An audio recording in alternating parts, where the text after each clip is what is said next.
Eco Esports at the moment. But hey, Omega Esports, we saw what they did towards RK Hoshi in game number 1. I'm expecting Omega to just push them to the brink of perhaps almost to this. All right, we'll leave it to you guys. Contra, Gideon Q, Butters, all yours. Omega Esports versus Alter Ego, game number 1. Let's get this show on the road. Finally, first game up today. Let's bring it as Alter Ego going to be going up against Omega Esports. And again, we should be expecting nothing too soon, especially since Omega, they do have the early game composition, but level 2s are way, way more useful in comparison to level 1s. You would expect people to just go for the invade with the Roger, Sylvana, and the Matilda, but Alter Ego Esports, they're not going to push their luck. They're not going to put themselves in a 50-50. Yeah, speaking of 50-50s here, you know, like heading in towards the late game, that's where team fights are especially crucial. And we've talked about Omega, they are a very team fight-oriented team. And there goes a little bit of the movements coming across, and Kenji has already spotted out the danger. And perhaps there will be a little bit of contest coming in the way soon. But let's talk about this matchup here down below. It's the Yuzong as well as Lapu Lapu, because they're going to be contributing pretty huge in towards mid-game. Yep. And Kenji there might have pulled the trigger on his flicker a bit too early. He didn't know that Liam Murphy didn't get the stun. So he just went for it, and the spear is there just to harass. And look at the damage for Heath here. That hurts a lot. Yeah, I mean, Matilda, again, she's really great in the early game just to harass their opponents. She does struggle to finish them off, and that's why you see some teams actually taking the flame shot here and there, or even the Farsa to just make sure, like, hey, you gotta go. Yeah, and speaking of which, now we're going to be moving our eyes on towards Odile, where, you know, early game pressure is the name of the game coming in from Matilda's, but she's being pushed towards the turret, being forced to retreat, and now we're going to be having the turtle on towards the other corners of the river, where most of the members of Omega are fixating themselves towards the top side, trying to get a catch on towards the tower. Yeah, honestly, I would think they would want to be a little bit more aggressive here, especially down towards bottom side, but it looks like, you know, Harith is going to be a little bit of an issue since he is going to the EXP lane. He wants to rush that level 4 as quickly as possible. Yeah, but the only difference right now for Leo Murphy is Heath is a calm player. He doesn't get tilted as much, so all those TPs are probably not gonna get into his head. Some of the tanks right here that Leo Murphy taunts, they actually react, but for Heath, I don't think that's going to be the case anytime soon. Yeah, and speaking of which, you know, late game is going to be very interesting, where you got picks like the Ling, and on the other side you got the Harith, the Rogers. Which one do you think, like, you know, will be much stronger heading towards late phase? Because I'm pretty concerned if Yelly Hayes gets to late game. Yeah, you know, I definitely agree with your sentiment here, but yeah, speaking of Yelly Hayes, he's forced to push back in towards lane. And coming back to the question here, I think at the end of the day, I would say it's almost around even here, but I will say that Alter Ego does have the better late game composition because there's a lot more relevant ultimates and also just relevant heroes in those situations. Now, Cortese is going to get a little bit of damage here, but Pai, he wants to zone him out to ensure that the rest of the team can actually contest for that purple buff. Luckily, Cortese still having his retribution, but that just means that that the turtle is going to have zero pressure coming in from Omega. But you know what, Gideon? I think Alter Ego has a better late game lineup just because of the Harith.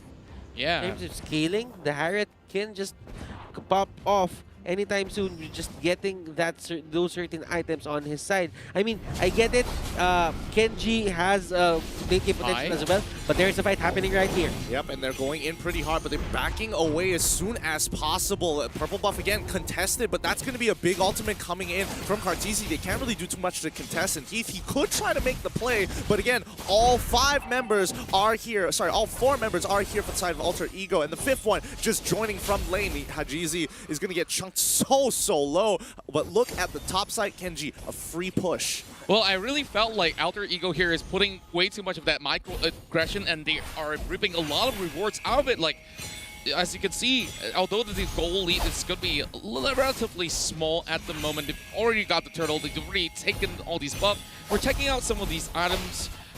Anything interesting to note coming in from early phase? Not so much. Pai is almost close to his Bloodlust Axe. And as you can see, Heath here catching out Leo Murphy, and Yam trying to go for the help, and Heath might have bitten more than he can chew there. Okay, in terms of items, they're just getting their core items first, but AE here, they really just want to start the fight. Calamity Reaper on that Harith. Haji only has the Raptor Machete. And for Kenji, he has the glowing wand, if I'm not mistaken. I just can't see it from here. Yeah, he's almost getting it. Oh, wait, no. Kartisi looking to try to jump on top of Leo Murphy, but he's able to get pulled back with the help of Udil. They're going to disengage from the fight, but he's going to get chucked down. Absolutely destroyed and disrespecting his space, especially without Flicker. But it's not over yet. Kenji is going to be dropping down that meteor shower, and even though he used the Way of the Dragon, he might have bit off a little more than he could chew. Yam is going to be able to enable himself to pick him off, and Kenji the next to fall, but it is going to say hello. Jelly Boy here. Say hello to this. Can he get one more? The killing spree is going to be enough. No, it is not. Orange buff a little too good. Yelly Hayes goes down, and it's going to be a 3-for-1 trade in favor of Alter Ego. And I guess this just explains what the Yi Sun Shin ban is for. If there was a Yi Sun Shin in this game, this wouldn't have been possible for Alter Ego to just dive in, catch them off guard. Omega Esports here, they need to find a way to get Hayes to drop those traps. I absolutely agree with that, and you just look how well coordinated of an attack Alter Ego Esports responded with. Although they were in really awkward positions with Boy coming in and out of that sort of fight, but he has been able to get those kills in, and he's 2 kills up alongside with Yam. This is where things start to get a lot more dangerous for Omega, and they have to pull those moves because we talk about the early game. This is where they are supposed to shine. I don't know if y'all are realizing, but Yam's actually kind of getting a little big here. He's got 4K worth of gold, a Calamity Reaper, and a Holy Crystal 6 minutes into the game, but the fight is already going to continue. Cosmic Black's not going to land, but Yam, he's just going to say, hello, you started the fight at the worst time possible, and Kartisi looking to turn this around with the help of the Meteor Shower. He comes on through. Dragon Tail will actually connect him, but his passive is going to keep it alive, but he knows better. He can't go too far. Alter Ego is so snappy with their reactions. It's like one time you see that they're at the top lane, you engage a fight, 5 seconds after they're there on the middle lane fighting with their teammate as well. So for Omega Esports, they need to find the players from Alter Ego more. They need to be aware where they are at certain points in time to create this advantage, because Omega Esports, they have a lot of pick-off potential. They have the Selena on their side, they have the Cho on their side. Talking about pick-off potential, the Way of the Dragon is already be coming through right after, but Yam, he needs to decide on which side of the map he needs to fight on, as they got split into 2. They find the first initial catch, but then there is the return coming in from Kartisi with the help of Yelly Hayes. Very interesting move from both sides. So you can see Yam was really moving in between, splitting the team apart, but they have managed to get that catch right over on towards those small little bushes, and finally, at least, Omega Esports can shut down Leo Murphy in the process, but it still takes a little bit more for them to get to where they need to be, as we can definitely see a little bit of a deficit in terms of goal at the moment. But hey, one good team fight could possibly change everything for Omega. Kenji right now has the Ice Queen wand with the glowing wand. This is an important power spike for the side of Omega Esports. They can control the fights, or if ever they want, they can contest this turtle thing.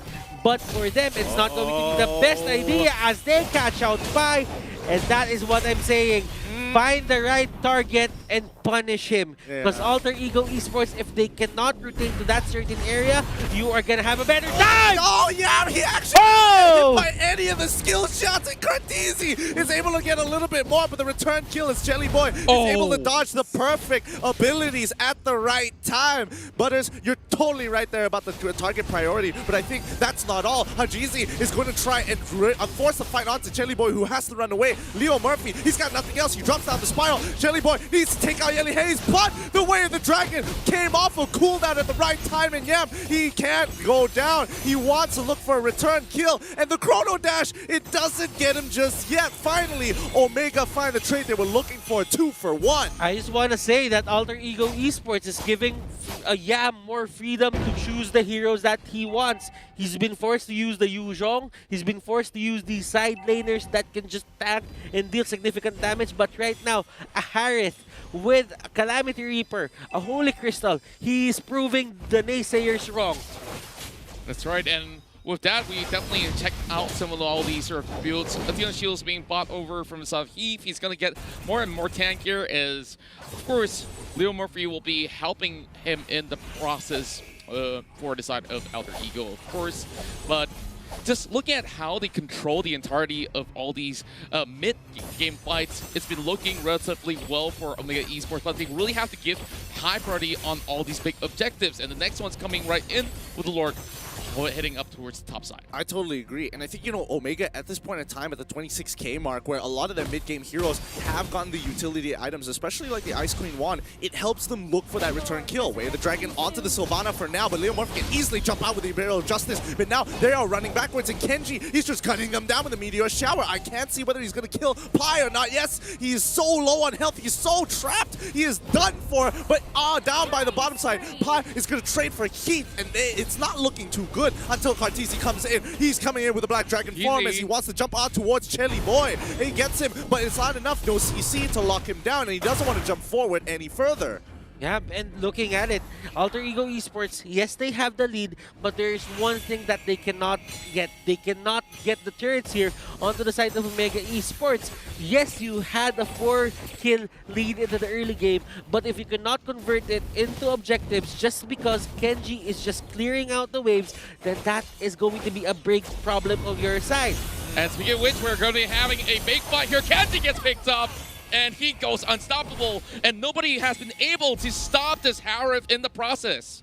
It's tough. It's tough because Yam he's 5-0, okay? He's 5-0, and that means that the rest of AE want to actually push on forward to try and steal the bus. Oh! Leo Murphy getting Hajizi. This is looking great. Can they get one more? Yes, they can. As Yam drops down the Zaman Force. Yelly Hayes, he's forced to run on backwards, and that's going to be 3 of their more important players, 2 of their cores going down, and a tier 2 on top of all of that.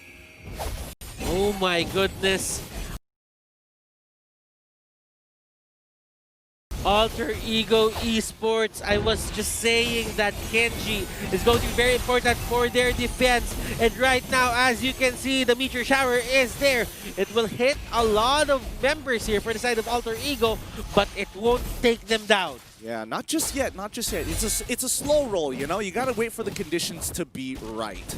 Yeah, I felt like Omega Esports is taking too many of these fights where not exactly every single one of the fights are actually necessary. They were pushing in towards mid without much of the area control, and easily Alter Ego just snapped right back at them. And you just see Yam has free reign. He just dives straight on top and goes unpunished. And here comes the Lord attempt coming from Alter Ego. This is going to be one of the bigger fights here as he flickers forward to try and stop them as much damage as possible as he blocks half of the Meteor Shower from Kenji. Oh my goodness, Alter Ego were willing to throw their bodies in front of the damage to secure this Lord. But this is okay for Omega Esports. They still can go for the steal. They have Haji, they have Kenji. The question is, will they go for it? The answer is no. Alter Ego Esports, just take that Luminous Lord. Yeah, I'm pretty sure they're way too out of reach, understanding the fact that, hey, it's 3 members versus 5, and this time it's already 30 minutes into the game,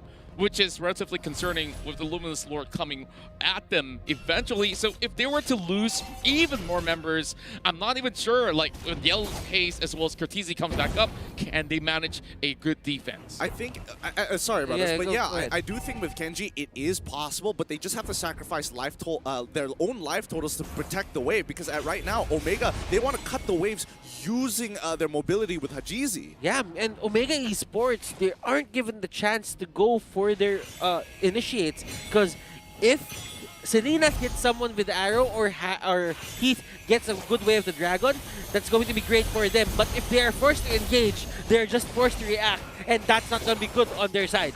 Alter Ego wants to force the situation here. Lord has already been brought down low, but Hajizi forcing to use his ultimate to get out of the way now for the full engagement here. Hajizi tries to pull something off, but Heath is able to get the way of the dragon onto Pi, but that's not going to be enough. That's not the target that you want, as they were able to turn this around, barely using most of their ultimates at that point in time. Meteor Shower as well onto Jelly Boy. This could be a huge pick. They can turn this around. Omega looking for the opportunity, but unfortunately, all they get is a good defense. Jelly Boy survives and ends the game. GG, well played.